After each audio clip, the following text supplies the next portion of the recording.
asuransi maupun reasuransi ini bebas. Artinya perusahaan asuransinya bebas untuk nawarin fakultatif atau tidak. Perusahaan reasuransinya juga bebas mau terima atau tidak tuh proses fakultatifnya. Nah, treaty ini apa ciri-cirinya? Dua juga nih, kira-kira yang paling dominan apa, teman-teman? Kebalikannya dari ini. Kalau ini per case by case, kalau treaty apa, teman-teman? Masih ada yang ingat? Atau ada yang nyatet kemarin?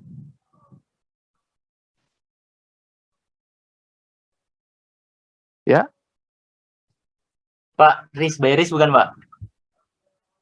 Satu-satu dulu. Tadi yang cowok risk by risk. Yang cewek tadi siapa? Halo? Terikat, Pak. Ya, Rika. Apa, Rika?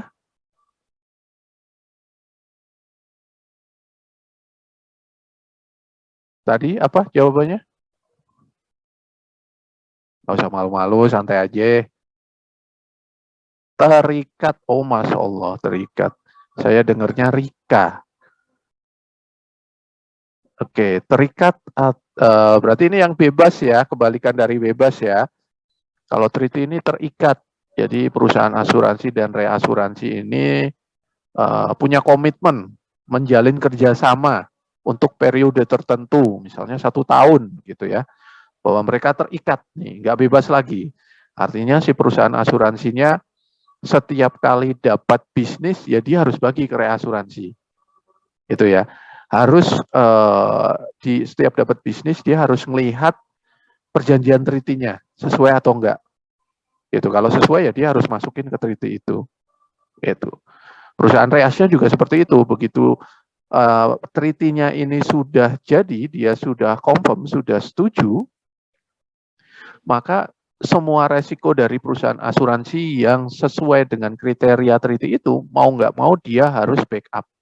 Mau nggak mau dia harus menerimanya. Nggak bisa nggak. Benar, terikat. Kebalikan dari bebas. Yang kedua, kebalikan dari case by case, apa teman-teman? Ada yang masih ingat? Kebalikannya dari case by case?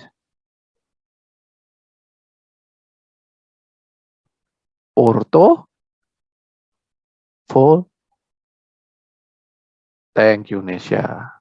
Benar, portofolio. Jadi, kalau ini satu persatu, risk by risk, gitu ya. Kalau ini enggak, portofolio treaty itu. Artinya, misalnya treaty asuransi kendaraan bermotor.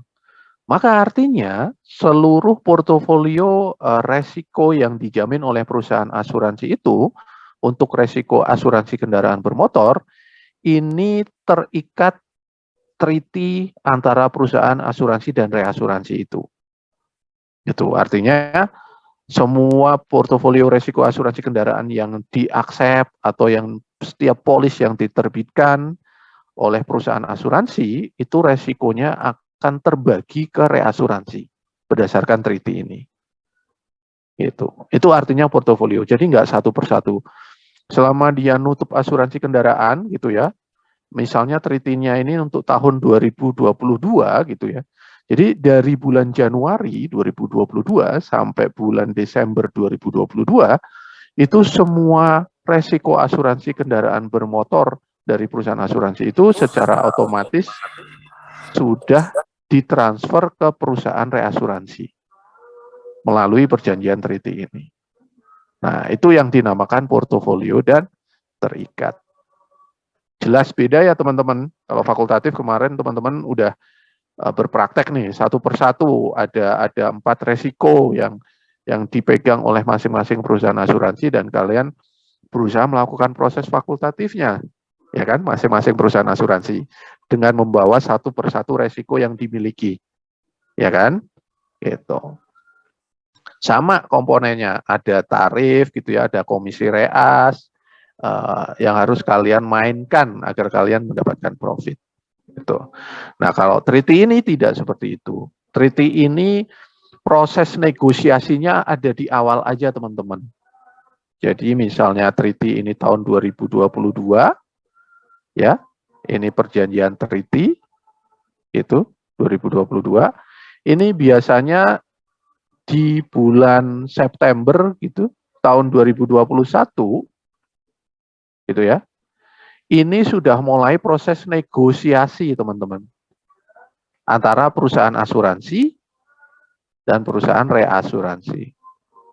Ini sudah melakukan negosiasi tentang yuk diajak nih gitu ya, perusahaan reasnya diajak oleh perusahaan asuransi untuk lo mau dong cover gitu ya, lo mau dong backup gua, lo mau dong jamin gua, lo mau dong gua kasih resiko gua untuk asuransi kendaraan untuk semua portofolio asuransi kendaraan gua di tahun 2022 gitu.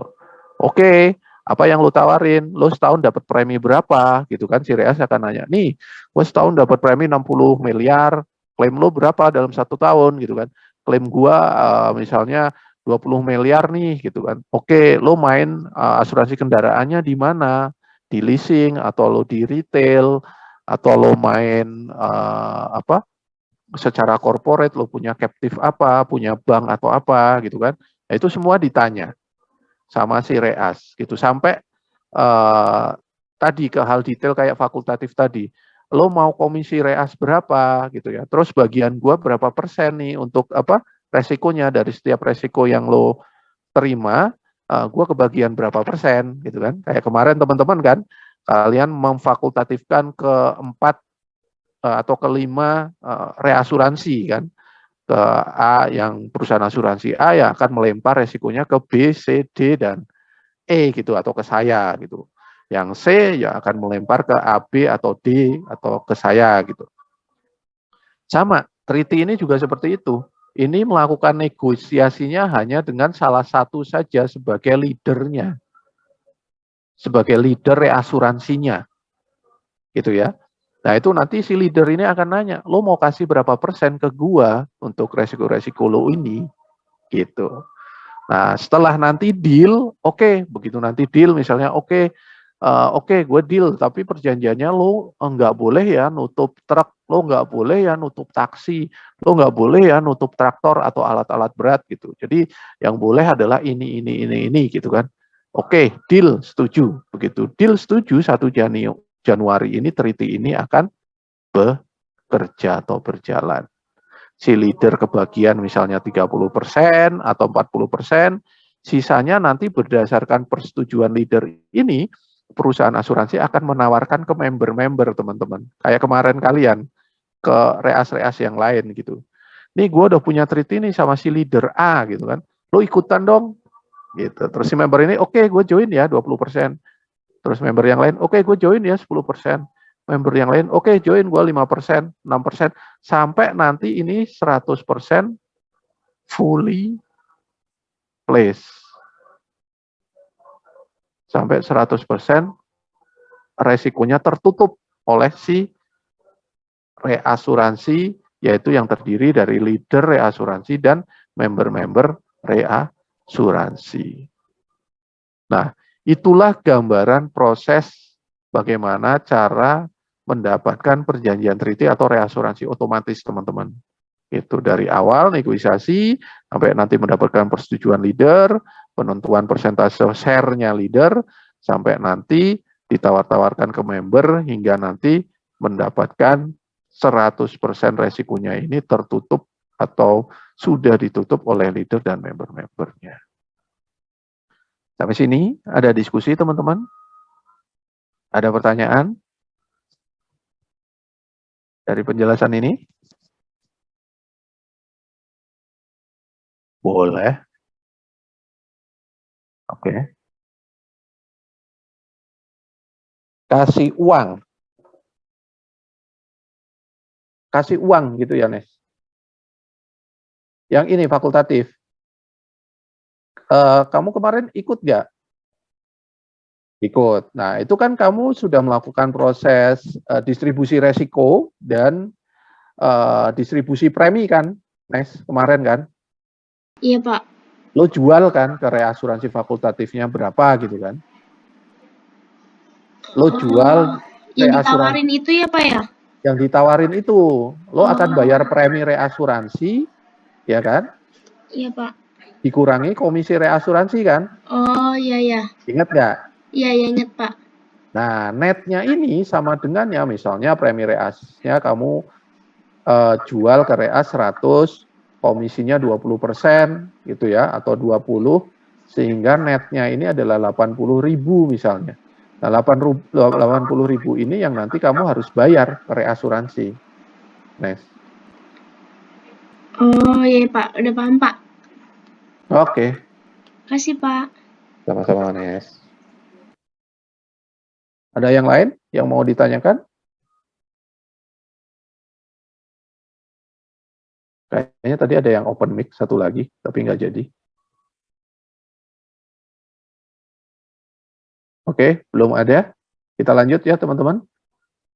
Oke, kita lanjut ya. Jadi, treaty seperti itu, teman-teman. Berbeda dengan fakultatif. Nih. Jadi, treaty itu sifatnya portofolio atau ada perjanjiannya gitu ya, nggak per case gitu. Jadi sudah terikat untuk periode tertentu 1 tahun. Nah, kita akan belajar dulu untuk yang namanya quota share nih, teman-teman, treaty-nya. Treaty ini nanti ada 2, teman-teman. Treaty proporsional dan treaty non proporsional. Kita akan bicara treaty yang proporsional dulu nih. Khususnya proporsional ini juga ada 2 nih. Jadi ada quota share, ada surplus. Nah, kita akan ngomongin yang quota share dulu gitu. Nanti next kita ngomongin yang surplus. Oke. Konsepnya udah bisa dipegang belum, teman-teman? Kalau teman-teman sudah berpraktek fakultatif kemarin, seharusnya sudah bisa membedakan ya. Kalau treaty ini harus melakukan proses negosiasi. Mungkin nanti di periode di FGD selanjutnya lah, nanti setelah UTS kita akan coba mensimulasikan bagaimana proses negosiasi treaty. Gitu ya, teman-teman ya. Oke. Next ya, sampai sini ada yang mau ditanyain?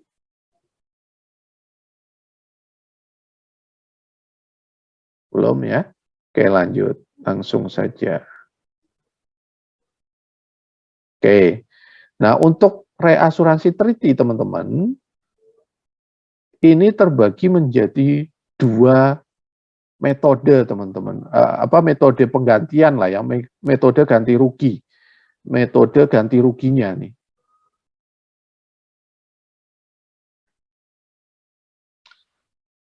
Untuk yang treaty proporsional biasanya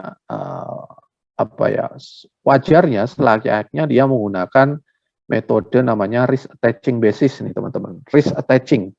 Sebentar, aku rubah dulu deh biar gampang.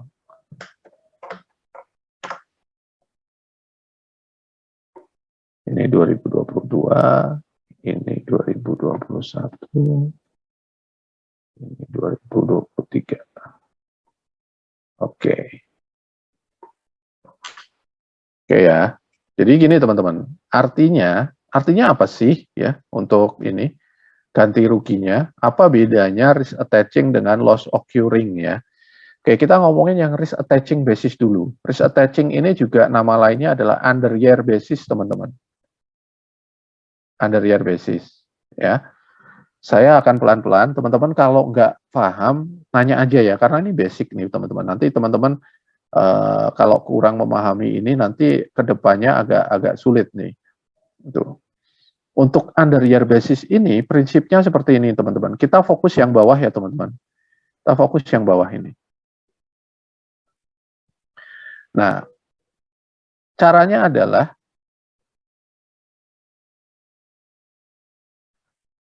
pengertian dari risk attaching atau under year basis ini artinya kita bicara treaty, ya. Misalnya kita ngomongin bahwa kita punya treaty dengan reasuransi tahun 2022, ya.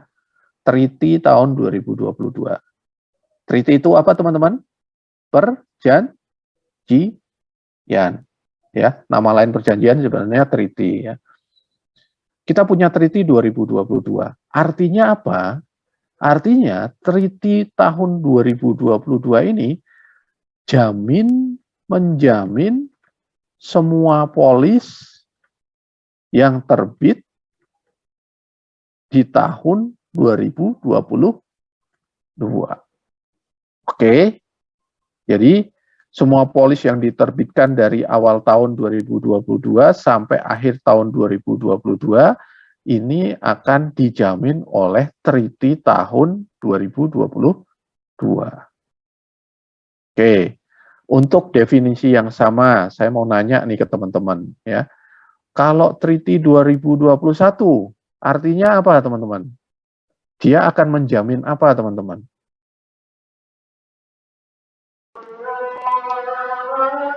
Halo? Akan menjamin treaty di 2022. 2021, Nesya, maksudnya. Yang saya tanya 2021. Kalau treaty 2002 benar. Dia akan menjamin semua polis yang terbit di tahun 2022 nih. Karena ini treaty tahun 2022. Nah, sekarang yang saya tanya, untuk definisi yang sama, seandainya ini treaty tahun 2021 nih, teman-teman. Nih kan, di sini kan, 2021, kalau 2022 ada di sini kan, 2021 di sini. Treaty ini akan apa, teman-teman, definisinya? Dia akan jamin apa, teman-teman? Apa, next? Akan jamin polis yang terbit pada tahun 2021. Benar banget. Dia kan treaty ini hanya akan menjamin polisnya saja. Polis yang terbit di tahun 2021 aja. Artinya kalau polis itu terbit di 2022, treaty ini jamin nggak? Nes? Ada polis yang terbit di 2021 jamin nggak? Udah, kalau treaty-nya di 2021 dijamin polisnya, tapi kalau 2022 enggak. Kecuali treaty-nya ada di 2022. Gitu bukan, Pak? Kalau pertanyaan saya, kalau ada polis terbit di tahun 2022, dia dijaminnya di treaty mana? Terhitung 2022. Treaty 2022. 2022, benar. Oke, biar lebih mantap lagi. Treaty 2023 nanti, ini dia akan, definisinya dia akan jamin apa, teman-teman? Jaminan polis terbit 2023. Oke, clear ya, sudah paham ya. Jadi treaty itu, aduh, kita dapat kuota 40 menit nih teman-teman, 10 menit lagi berakhir. Jadi nanti kalau terputus, kita geser ya ke ruang sebelah ya. Nanti saya akan bikin Zoom lagi. Oke, clear. Jadi treaty tahun tersebut hanya akan menjamin polis yang terbit di tahun tersebut. Artinya kalau ada polis yang terbit di tahun yang bukan treaty tersebut, tahun treaty tersebut, maka treaty itu nggak akan jamin. Fokus di situ ya teman-teman. Sekarang contoh pertama, ini contoh pertama ya teman-teman. Yang ini. Ini gambaran ya, berarti ini polis ini terbit di tahun 2022 ya. Berakhir di tahun 2022 akhir Desember nih, terbit di Januari, berakhir di Desember. Oke.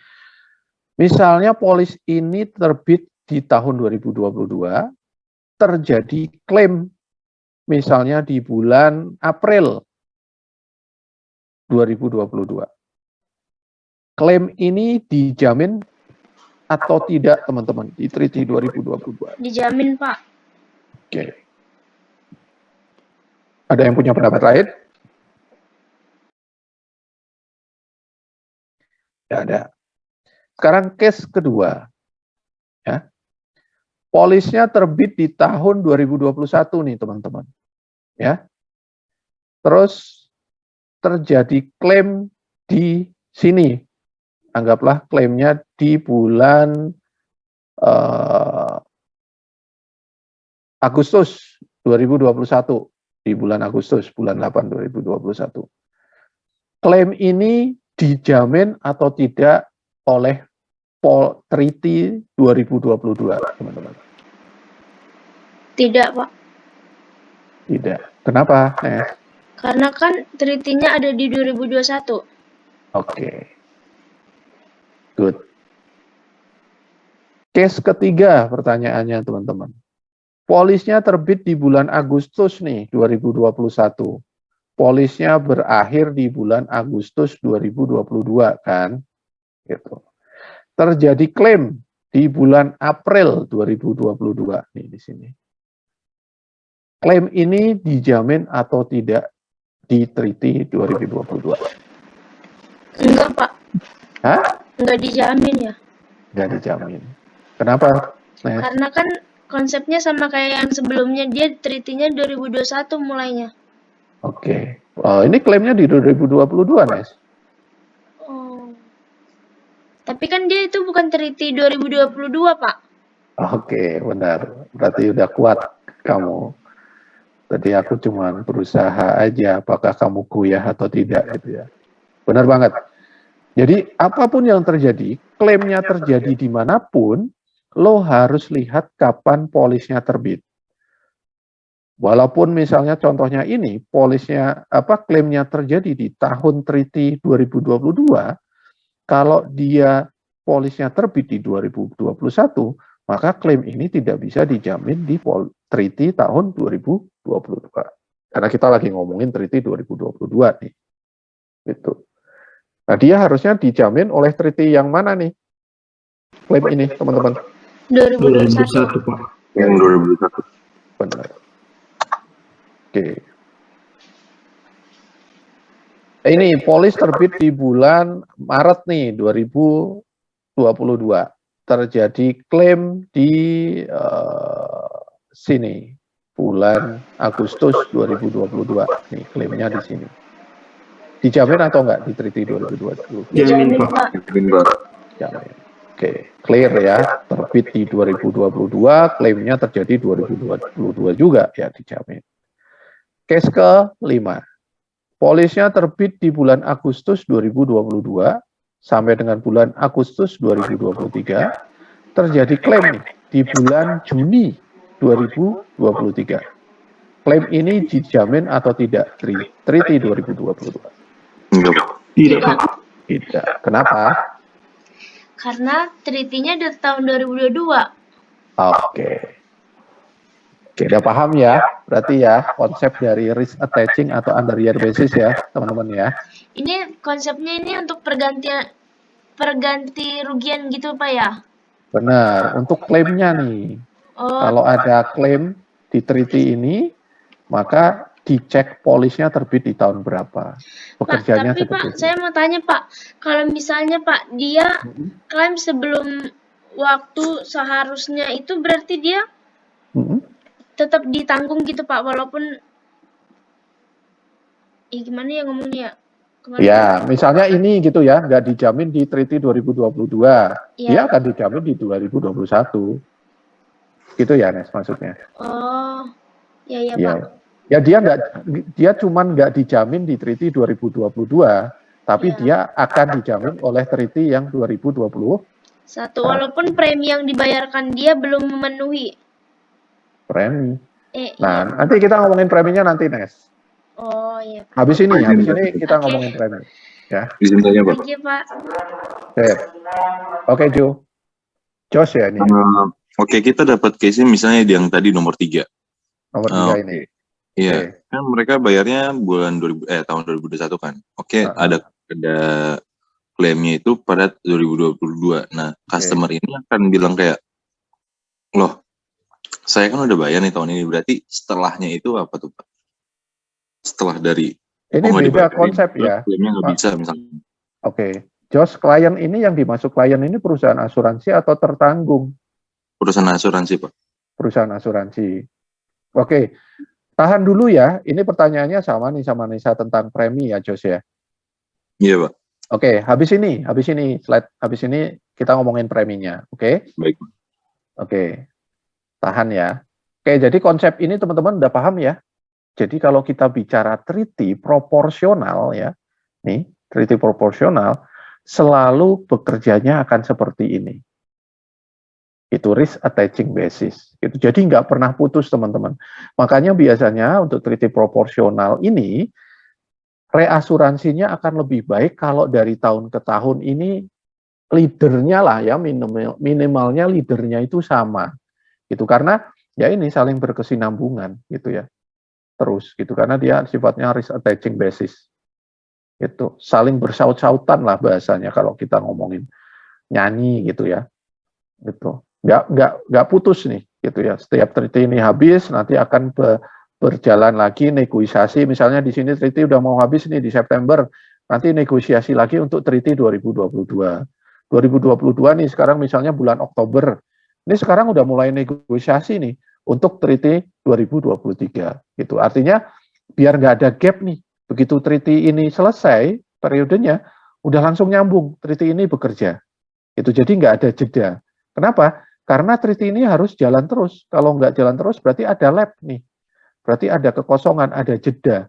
Semua misalnya di bulan Januari belum ada treaty nih 1 bulan gitu ya di Januari ini belum ada treaty nanti di 2023 artinya semua polis yang terbit di bulan Januari 2023 ini nggak ada yang jamin teman-teman nggak ada reas yang menjamin resiko yang diterbitkan 1 bulan ini teman-teman gitu misalnya baru disepakati negosiasi treaty-nya di Februari 2023 nih gitu ya mulainya maka di 1 bulan ini akan kosong nih teman-teman, si perusahaan asuransi itu akan sendirian, dia nggak akan punya dukungan reasuransi, gitu teman-teman.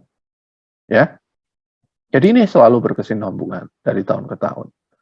Nah, ini untuk risk attaching basis, gitu. Ya, ada yang mau nanya? Denia mau nanya? Enggak, Pak. Oh, belum. Oke. Sekarang saya mau ngobrolin tentang kebalikannya aja. Jadi kebalikan dari risk attaching ini namanya adalah loss occurring. Ya, namanya loss basis ya. Kalau ini namanya under year basis atau risk attaching basis karena yang dilihat itu kapan under year berapa pada tahun berapa polis itu terbit gitu ya. Makanya namanya under year basis atau risk attaching. Kapan resiko itu ada atau dijamin oleh reas nih, risk attaching. Nah, kebalikannya ini berlaku untuk treaty non proporsional nih teman-teman.